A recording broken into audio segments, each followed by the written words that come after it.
fair to say that this is championship or bust? I never say championship or bust. I think every year, every single team comes into a season and championships on your mind. But for us, we have to be better than we were last year. I think the improvement is always there. You want to get back to the finals. My whole career, I've always said, you get to the finals and you see what happens. And that has to be the mindset for us, especially with the changing of the schedule, the new structure. We just have to focus on winning every game, defending home, and get to the finals, and we'll see what happens. Swin, when you think about sort of the step forward from last year, do you see it as primarily on the offensive end when you guys were so efficient defensively last year? I think you want to build on that. I think there are areas on the offensive end that we can get better at. We also had, some people playing a little bit out of position at times, so we had to make do. But I think we hang our hat on the defensive end, and so knowing that's going to be our staple, our fans can get excited and rally behind that every single night, knowing that we're going to come out, we're going to defend you.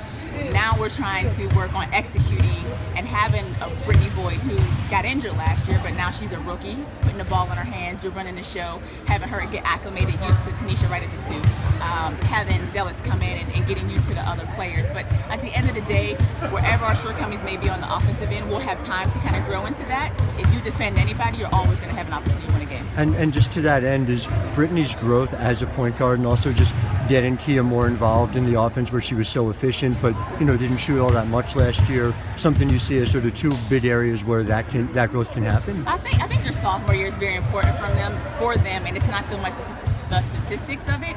I think it's more so the mindset of you're not a rookie anymore. Some of the mistakes we let slide last year won't slide this year. In practice, how you approach it, how you come into work every day. It's really growing up and being a pro at this level, and I think that we did a good job last year of really kind of putting that bubble around them, feeding them all the information, letting them kind of grow throughout the season. And I think they're ready for that challenge, and I see it in the practices we've had so far. I see the energy level, I see the focus, I see the coaches tell them one thing, they go out there and they execute it. So they're a big key for us. You have some other young players now that are going to have to go through that process. What do you think from them? Well, the good thing for them is that they have a lot of vets. And when you come into a situation where you have a lot of vets, you're able to make certain mistakes, but you're also able to learn through the process. And the physicality of this league, players, the speed, players have to adjust from the collegiate level. And so knowing that we don't need our rookies to come in and be huge impact players, but to really develop throughout the season, I think that gives them a little bit of a comfort. How do you enjoy your role as a Knicks analyst this season? It was a lot of fun.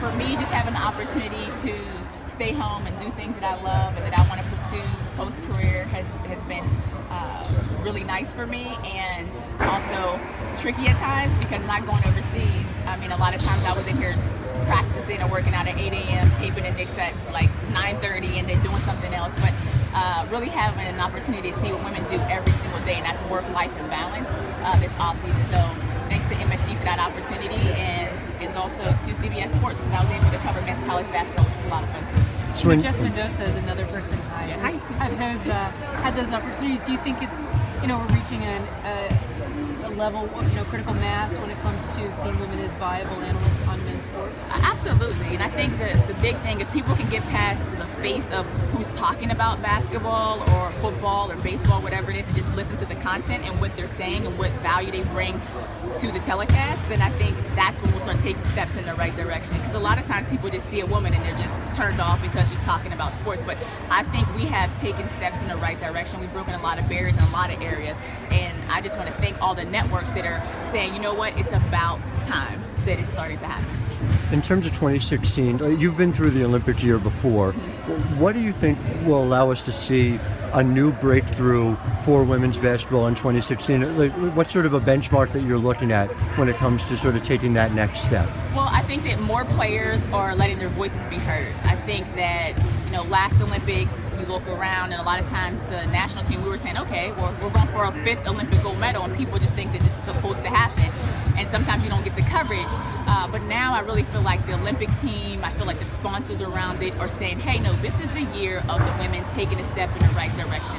Not only just owning the fact that we're going for a 6th, and I say we because I'm a former Olympian, still love the team. You're right. They're going for a 6th Olympic gold medal, but they're also changing the game. You look at, what Nike basketball has been doing, you look at the WNBA, the conversation is changing about the empowerment of women taking ownership in sports.